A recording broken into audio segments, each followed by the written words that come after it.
আসসালামু আলাইকুম প্রিয় দর্শক, আপনারা জানেন যে বিএনপির কিছু আউল ফাউল নেতা আছে। তারা মানুষের বাড়িতে বাড়িতে গিয়ে বলে যে আমাদের নেতা বলেছে যে যারা বিএনপিতে ভোট দিবে তাদেরকে ফ্যামিলি কার্ড দেওয়া হবে। দেখেন, ওরা হলো সাদাবাজ লোক।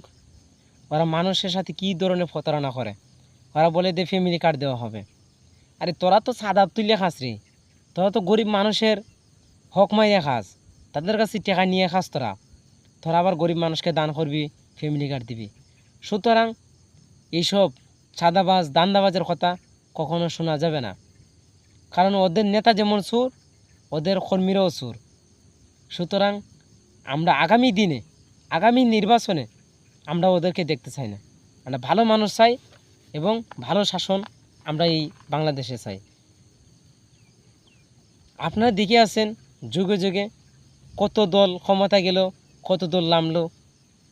এবার ইসলামী দল দেখা রয়েছে বাকি। আপনারা চাইলে জামাত ইসলামকে ভোট দিতে পারেন, এরপরে ফাঁকা মার্কা ভোট দিতে পারেন। এটা আপনাদের ব্যক্তিগত বিষয়। সুতরাং আমি আপনাদের কাছে একটা কথা বলি যে আপনারা যাকেই ভোট দেন, ভালো লোক সৎ লোক দিকে দিবেন। আর আমি আমাদের সিলেটের যারা আছে, আমি সবাইকে অনুরোধ করে বলি যে আপনারা জানেন যে আমাদের জামাতের আমির তিনি একজন সিলেটি মানুষ, এবং আমাদের সিলেটে অনেক এমপি প্রার্থী দাঁড়াইছে জামাতের দাঁড়িপাল্লায় নিয়ে। আপনারা প্রিয় সিলেটবাসী সবাই দাঁড়িপাল্লায় মার্কায় ভোট দিবেন। ইনশাআল্লাহ আমরা বাংলাদেশের পরিবর্তন চাই। সুন্দর একটা বাংলাদেশ গঠন করার জন্য বাংলাদেশ জামাত ইসলাম এবং ইসলামী দল আছে, তাদেরকে আপনারা ভোট দিবেন। আর এইসব এই তারেক মারেক এইসব ইতার বক্তব্য হবে না। এই যে মির্জা ফখরুল, মির্জা আব্বাস, এরপরে আরও তো অনেক নেতারা আছে, ওরা কি ভালো মানুষ? ওরার মতো খারাপ আমার জীবন আমি দেখছি না।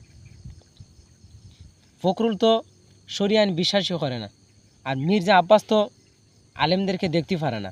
এরপরে বিএনপির আর একটা নেতা আছে ফজলু পাগলা, হ্যাঁ তো প্রকাশ্যে আলেমদের বিরোধিতা করে। বুঝতে পারছেন, ওরা হইলে এই দশা।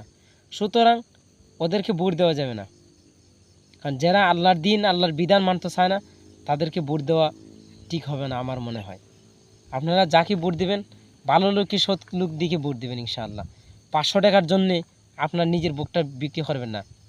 বুঝতে পারছেন, 500 টাকার জন্য নিজের ভোটটা বিক্রি করবেন না। সবাই ভালো থাকবেন। আল্লাহ হাফেজ।